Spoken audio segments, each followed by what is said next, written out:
नमस्कार दोस्तों। मेरा नाम है संदीप और आप देख रहे हैं वैनगार्ड ट्रैक्स। आज मैं आपके लिए एक ऐसी खबर लेकर आया हूं जिसने पूरे देश के रेल प्रेमियों का सीना गर्व से चौड़ा कर दिया है।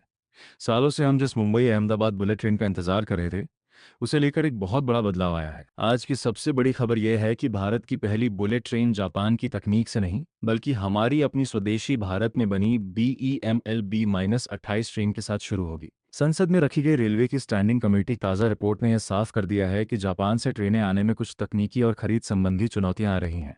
इसीलिए भारत सरकार ने अब आत्मनिर्भर भारत का रास्ता चुनते हुए अपनी खुद की हाई स्पीड ट्रेन को मैदान में उतारने का फैसला किया है। 11 मार्च 2026 के समाचार पत्रों ने इस बात की पुष्टि कर दी है कि अगस्त 2027 में जब देश की पहली बुलेट ट्रेन सूरत और वापी के बीच पटरी पर उतरेगी, तो वह पूरी तरह से मेड इन इंडिया होगी। अब बात करते हैं इस स्वदेशी ट्रेन की ताकत और इसकी विशेषताओं के बारे में। इस रिपोर्ट के मुताबिक भारतीय बुलेट ट्रेन की डिज़ाइन स्पीड 280 किलोमीटर प्रति घंटा रखी गई है।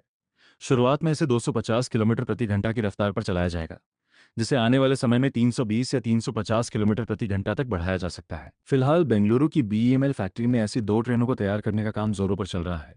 संदीप यहाँ आपको एक और बड़ी बात बताना चाहता है। इस रिपोर्ट में यह भी कहा गया है कि जापान की E5 सीरीज ट्रेनों को भारत लाने में देरी हो रही है, लेकिन इस चुनौती को भारत ने एक अवसर में बदल दिया है। सरकार ने इस साल के बजट में 4000 किलोमीटर के नए हाई स्पीड रेल रास्तों को मंजूरी दी है।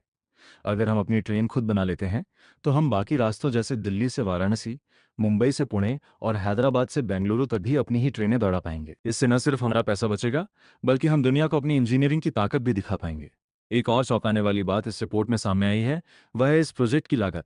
जो प्रोजेक्ट पहले 1,08,000 करोड़ रुपए का था, वह अब बढ़कर करीब 1,88,000 करोड़ रुपए के पार पहुंच गया है। इसीलिए स्वदेशी तकनीक अपनाना अब सिर्फ गर्व की बात नहीं, बल्कि समय की मांग बन गई है, ताकि हम खर्चों को कम रख सकें और यात्रियों को सस्ती टिकट दे सकें। तो दोस्तों, वह दिन अब ज़्यादा दूर नहीं है जब हम अपनी मेहनत से बनी बुलेट ट्रेन में बैठकर 280 की रफ्तार से सफ़र करेंगे। आपको क्या लगता है, क्या हमारी BEML B-28 ट्रेन जापान की ट्रेनों को टक्कर दे पाएगी? अपनी राय कमेंट में ज़रूर बताएं। ऐसी ही बेहतरीन और तकनीकी जानकारियों के लिए वैनगार्ड ट्रैक्स चैनल को सब्सक्राइब करना न भूलें और घंटी के बटन को भी दबा दें।